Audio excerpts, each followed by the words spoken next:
साजोग गावचे सरपंच संतोष देशमुख यांच्या हत्येनंतर राजकारण तापलंय। या घटनेनंतर राज्यातील वातावरण ढवळून निघालंय। संतोष देशमुख यांच्या हत्येला 1 महिन्यापेक्षा जास्त दिवस उलटले। या प्रकरणातील 7 आरोपींवर मोक्का लावण्यात आलाय। या हत्या प्रकरणातील मास्टरमाइंड असलेल्या वाल्मिक कराडवरही मोक्का लावण्यात आलाय। वाल्मिक कराडवर संतोष देशमुखांच्या हत्या प्रकरणाचाही आरोप होतोय। या प्रकरणात कृष्ण आंधळे हा आरोपी अद्याप फरार आहे। आता नुकतंच आमदार सुरेश धस यांनी कृष्ण आंधळे नेमका कोण आहे, त्याची पार्श्वभूमी काय आहे, या संदर्भातली इतर सर्व माहिती दिली आहे। काय म्हणाले आहेत सुरेश धस पाहूया। त्याआधी तुम्ही HTN मराठी न्यूज चॅनल पहिल्यांदाच पाहत असाल आणि अजूनही चॅनलला सबस्क्राइब केलं नसेल तर नक्की सबस्क्राइब करा, जेणेकरून आमचे अपडेट्स लवकरात लवकर तुमच्यापर्यंत पोहोचतील। संतोष देशमुख यांच्या खुनाचा छडा लावण्यासाठी पोलीस, SIT आणि CID काम करत आहेत। सुरुवातीला हा तपास पोलीसच करत होते, पण बीड जिल्ह्यातील नेत्यांच्या मागणीनंतर SIT स्थापन करण्यात आली। तसंच हा तपास CID कडे देण्यात आला। त्यानंतर तपासाची चक्र वेगाने फिरली।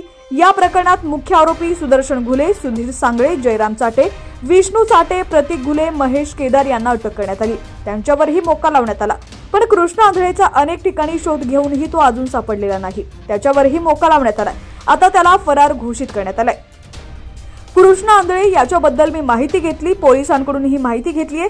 SIT चांगलं काम करत आहे। आमच्या जिल्ह्यातील पोलीसही चांगलं काम करत आहेत।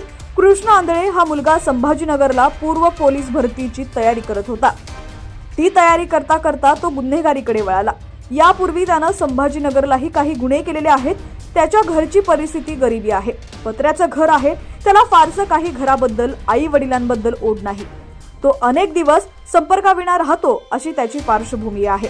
त्यामुळे कदाचित तो आता एक राज्य सोडून दुसऱ्या राज्यात, दुसरं राज्य सोडून तिसऱ्या राज्यात किंवा आणखी नेपाळ वगैरे अशा ठिकाणी गेला आहे का, याचा तपास सुरू आहे। तो सध्या फरार आहे। कृष्ण आंधळेला अटक झाली पाहिजे, हा आरोपी आहे। संतोष देशमुख हत्या प्रकरणी तो फरार आहे। 50 दिवस झालेले आहेत, अजूनही एक आरोपी फरार आहे। पण आम्ही तपासावर समाधानी आहोत। उज्ज्वल निकम साहेबांची ऑर्डर ही निघाली पाहिजे, अशी संपूर्ण माहिती सुरेश धस यांनी दिलेली आहे।